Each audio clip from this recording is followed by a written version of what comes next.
Have I ever gotten cotton fever? Of course I've had cotton fever. If y'all aren't following Tracy, y'all need to follow her because she just said she shot up with the lint out of her sock. I gotta tell y'all the story about how I got cotton fever because a lot of you guys don't know it. I went over to my friend Tara's house after being on one for like a week, and I did a shot, and then I broke out into some like psychosis-ass hallucinations, and I started seeing little blue Roxy pills all over the ground in our living room. So my ass got on my hands and knees and started picking up what I thought were these little blue Roxy pills.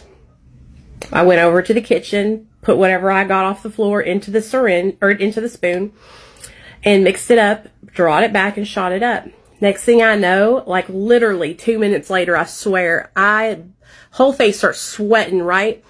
And I am like feeling like I'm gonna die, right? And then it was no fucking an hour later, I was sick as a dog. Part 2 of my cotton fever story. So I just did it, got really hot, and well, I decided to walk outside and go to the neighbor's house.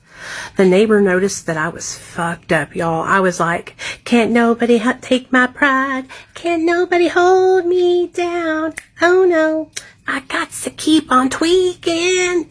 And honey, they called 911.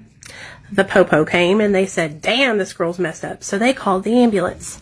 The ambulance came and took me to St. Vincent's. Now, you guys, the whole time I was at St. Vincent's, I was probably in the waiting room for like 2 to 3 hours. It was crazy. While I was in that waiting room, I was hallucinating that my friend Joe with the one leg, was in a trash can with wheels, rolling back and forth, back and forth. It was so wild. When they finally took me back, they were like so fucking rude to me, and I was so fucked up and hallucinating so bad that I said, fuck y'all, and I left AMA. I went walking down Markham Avenue. It was like 2 a.m., you guys, and I swear to God, every person was yelling at me. At least that's what it felt like. I walked down to Kroger and I called my old sponsor, and she came and got me, and her husband went and got my car. And I did a little cat nap over at their house. Well, honey, the next morning I got up and I went right back over to Gerald's house where I came from in the first place, going to Tara's. Honey, I sat in that recliner for 6 hours after shooting a bunch of Roxys and doing some meth, and I hallucinated that Cy from Duck Dynasty was talking to me. He kept poking his little head out the vent with his little beard hanging down, and we were just going back and forth, back and forth. Well, after about 6 hours, I couldn't take it anymore, so I went to my friend Gerald, and I was like, man, please help me. I need to sleep. So he gave me a 100 milligram Seroquel. And that, my friends, is where everything went wrong. Part 3. So I took that 100 milligram Seroquel, and I went and laid down in between Barry and his boyfriend, and I thought, I'll lay down with these guys, they'll keep me in here, they'll keep me safe. Honey, it wasn't even 10 minutes later and I was popped right up, eyes bugging out of my head, full-fledged hallucinations. And in my mind, you know what I said? I'm supposed to be at work. I gotta go to work. So what did I do? I took off walking. I left my car keys, I left my cell phone, everything, and I took off walking at 2 to 3 a.m. in the morning, walking down Southwest Little Rock on Baseline. Well, I didn't get very far. I saw this lady's trailer, and on her porch what looked to be a huge pile of weed brownies. So I ran over there and I grabbed a stick and I started trying to sweep all these brownies off her porch. Well, this little lady stuck her head out the window, and I must have scared her so bad she forgot to speak Spanish. That's what the police said. Well, honey, she called the police, and they came, and they were like, ma'am, are you okay? And I was like not responding, like I was just like bugging, right?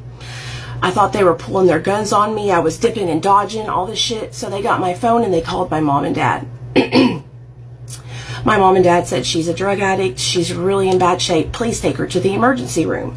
So they called the ambulance. When that ambulance came there to get me, y'all, I was so afraid of those guys. I was hallucinating that they were trying to shoot me up with cocaine. So the whole ride there, I was resisting and flailing around and just wilding out.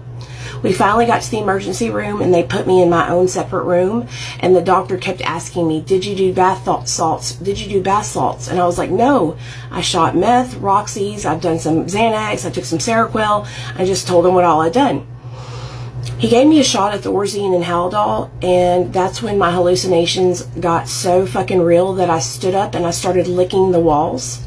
I thought that there was frogs all over the walls. I thought that Miss Frida from Kroger was blowing crack smoke underneath the crack of the door to me, so I was going like this under the door. It was a shit show.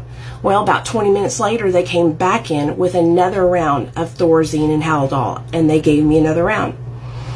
Once they gave me that round, I don't remember much else. All I remember is going completely dark. What happened was I went into a coma. My internal organs were shutting down, and I was in that coma for 7 days. My mom and dad came because the hospital told them that they didn't know if I was going to make it. They didn't know if I was going to wake up. When my dad got there, he collapsed. That's how upset he was. And my dad's this huge, strong, Italian stallion kind of guy. But to see his daughter laying there lifeless in a coma, it broke my parents' heart. Shortly after that, they moved to New York because they